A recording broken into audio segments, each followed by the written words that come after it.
What do you do when the pressure no longer comes from outside, but from within? The pressure to bring out something great, or to become someone? With the question, what is your plan? Now reduced, I find it resounding in my head still. What is my plan? That pressure which got me frustrated, sad, and I would say almost depressed. With the pressure that began from outside forces, I found myself scrambling, like one looking for the light switch in the dark, touching any and everything till I find the right thing, but never finding it. This frustration got me everywhere, mentally, physically, emotionally, spiritually, and socially.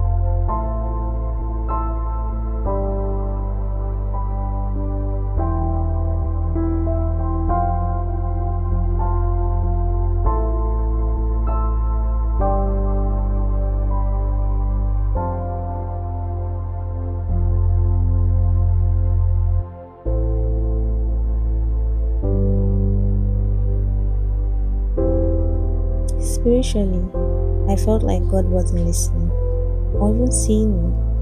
With every failure I encountered, I saw as a punishment for something I did or a decision I made, forgetting that God is a good God who loves His children no matter what, forgetting that nothing I could do or ever do could ever destroy the plans He has for me. Emotionally, physically, and socially, I felt drained. Every energy I had, I put into an idea, and when it would fail, I felt like I failed. I would cry, beg, and think of the worst possible things. To a point I couldn't cry anymore. All I felt I could do was make up scenarios in my head.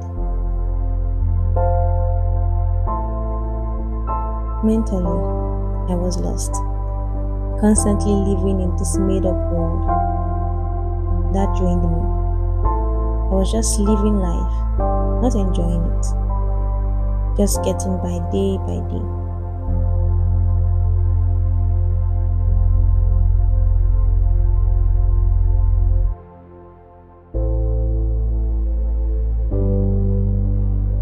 With the little strength I had left, I prayed for something I didn't know, but hoped God heard, and He did.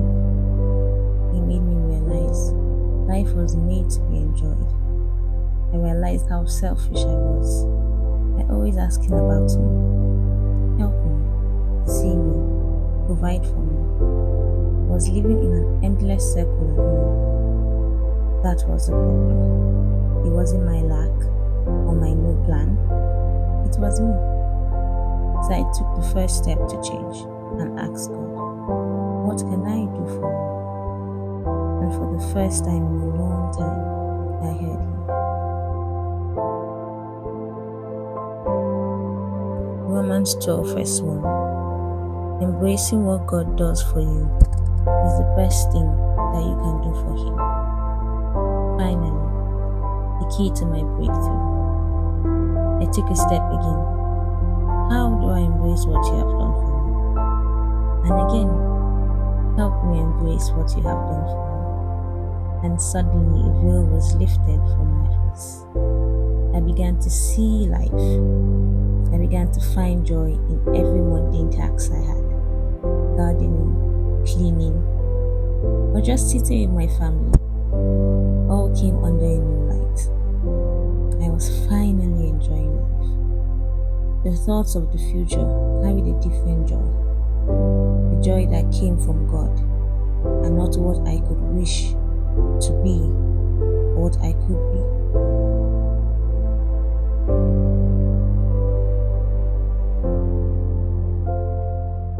Cooking, another thing that changed. I was never a cook. Really, never enjoyed it. Cooking gave me anxiety. I dreaded being told to cook. But that also was a chain broker. Suddenly I found myself fighting to be the one to cook. Inviting friends over using I will cook for you as a magnet. Something I would have never done, even in a million years.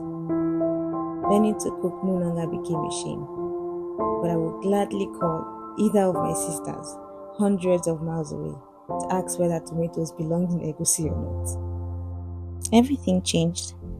My kitchen time became my prayer time, and the one who once dreaded ever being in that scene now rushed to take all the camera time. I used to complain of never having enough time to pray, of how all the work I had at home didn't give me enough time to do anything relating to God, and that would be my excuse of not spending time not reading my Bible and not praying. But that also changed because I realized I am the temple. It's not a place. Yes, I will set some places as altars, but other than that, my heart is also an altar. So I create avenues, I create spaces. So I saw everything I would do, the gardening, the cleaning, even the cooking, as an avenue to talk to God. I didn't have to, there was no time to press my phone when I'm gardening or cooking. That would become the time that I talk to God and speak to God. And those small habits of doing it those times gets me hungry for more. That even when I sit down, I want more of that time with God. I began to romanticize my life, not in an unrealistic fashion, or thinking of myself as the main character, but enjoying what I have in my hands now, and seeing it with the same joy as I did the future. Taking things slowly, stopping and admiring the flowers every time I pass through, not rushing through every season like it is wind, stopping to take a breath,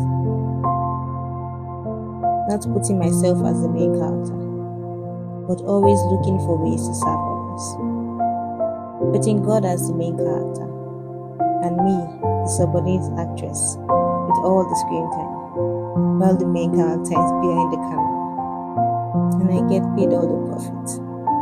You can say I am in my not so main character, selfless energy. Ever looking to the director for the next line, up until we get to the big act, which is the promise.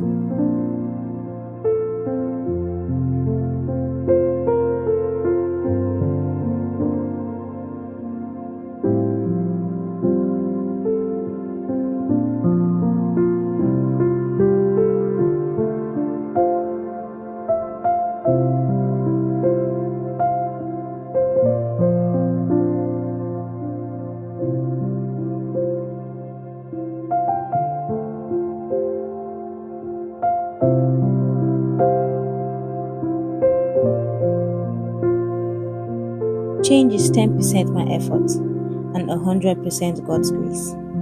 For years I fought so much for change, and just a second prayer flipped the switch.